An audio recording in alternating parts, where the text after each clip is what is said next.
Novas descobertas em nível molecular abalam os alicerces da biologia.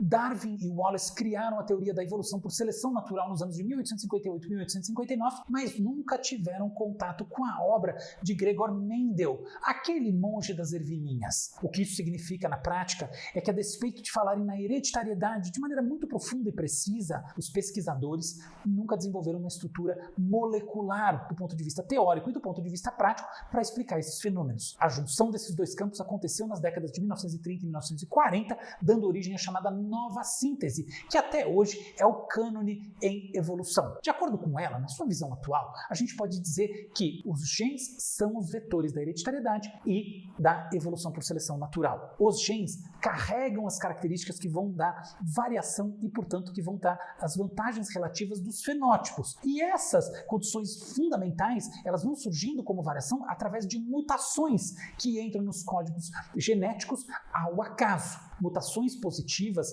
tendem a gerar efeitos pequenos e acumulativos. E, finalmente, a evolução, ela tende a ser funcional em todos os níveis. Nos últimos 40 anos, várias observações sugeriram que muitas dessas conclusões não estão tão certas assim. Por exemplo, a evolução nem sempre acontece de maneira gradual. Há saltos evolucionários produzidos pela introdução de mutações específicas em algumas espécies, inclusive há evidências que isso em algum momento aconteceu na nossa. Os genes nem sempre são funcionais. Pelo contrário, a deriva genética faz com que existam variações que não são positivas. Elas entraram por acaso e, através de um fenômeno chamado quase neutralidade, elas simplesmente não são eliminadas. O código genético é mais sujo do que parece, por assim dizer. Agora, uma conclusão muito interessante que surge a partir de 2022, que agora está se tornando bastante relevante, é que as mutações não surgem ao acaso. Pelo menos em algumas espécies, as mutações